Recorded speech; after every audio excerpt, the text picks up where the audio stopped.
And there's also a fallacy that you've shared with me about carbon emissions and about the production of carbon producing elements of vehicles. Tell me a little bit about that.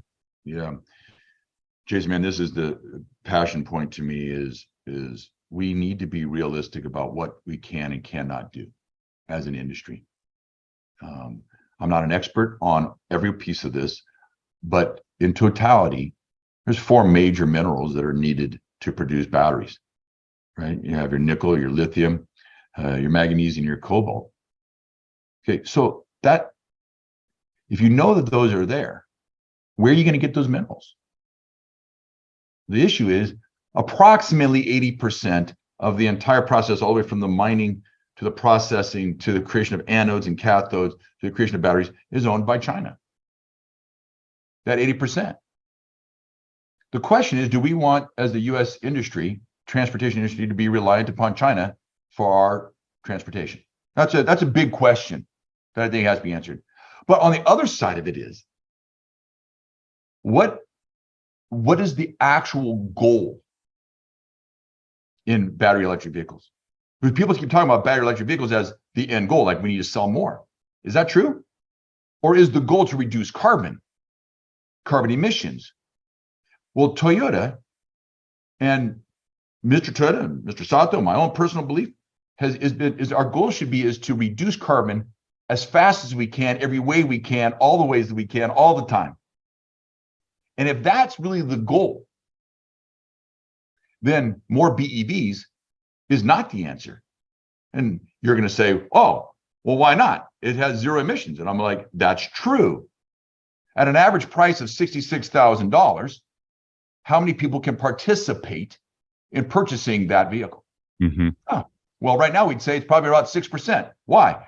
Because even with all the incentives that we are throwing at it, the industry, it's still only 6%.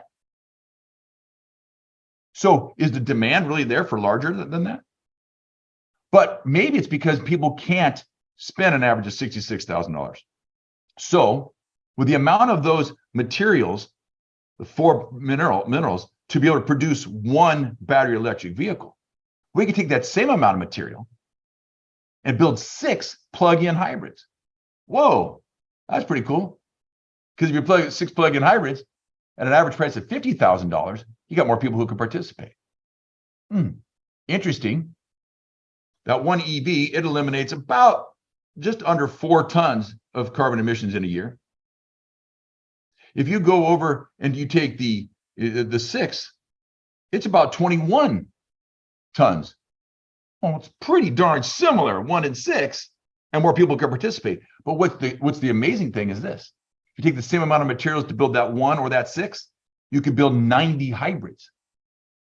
Those 90 hybrids have an average selling price of about $36,000. Now, so many more people can participate. And that savings is about 137 tons of carbon emission. So you're like, wow, hold on. That's a lot. And a lot of people can participate. The question has to be asked is, what's the goal? And if the goal is carbon emissions reduction, then a portfolio approach of all of these for different styles of driving in different locations and different dollar amounts of capability to purchase has to be the answer. And that's really where we're going. And we really believe that it is the answer. And in the end, it is the answer. The adoption of EV is going to take a lot longer. But everybody wants to talk about 2026 and 2030 and 2032. Why? And what are we going to have to do to this world to get more of those minerals? We're going to have to mine them. You know how dirty mining is? Right. It's producing significant amount of it. So we can go on and on about this, but ultimately we got to reduce the carbon emissions faster, not sell more EVs faster. Why are you the only one telling this story? I don't know. I think every company's got to make a decision for themselves of the strategy they're going to take. Some may feel pressure from government. Some might feel pressure from shareholders. There's different kinds of elements or issues to deal with. What I can tell you is, from a global perspective, you think about it, carbon emissions is not a US problem, it is a global problem. Right. So the entire world has to change at the same time if you're going to make a dent. So if you can't sell an EV in Africa because they only have 82% of homes can even get electricity, you're not going to create a grid. You're not going to figure out a way to do, but EVs are, well, the emissions are going to be there. So what do we need to do? We need to figure out a way to solve problems Africa, in India, in Europe, in Australia, in US. And I can't tell you why others aren't speaking out. What I can tell you is what we're sharing and the data I just gave, the 1.6, 90 and all this, these are not my numbers. They're not Toyota's numbers. These are numbers directly from the US government about the emissions and the amounts of, and the amounts of minerals that go into them. Mm-hmm. We're just saying, if that's true, then shouldn't we be looking at just a reduction in carbon as being the goal? Well, and we haven't even talked about infrastructure. Why wouldn't hybrids make the most sense? Yeah. I can understand that when a person says, yeah, but it still has gasoline in the vehicle. I get that. I do. The goal is reduction. And over time, quite honestly, I think the plug-in hybrid probably is the end solution. Right. That's my own personal belief. Mine too. If you can have a plug-in hybrid, think about this. In the US, the average person across all urban and suburban, if you take it, the average person drives round trip to and from work 32 miles in a day. 32 miles in a day.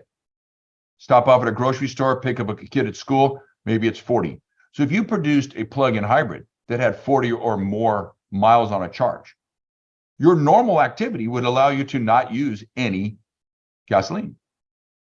Charge it up each night at home, no problem, range.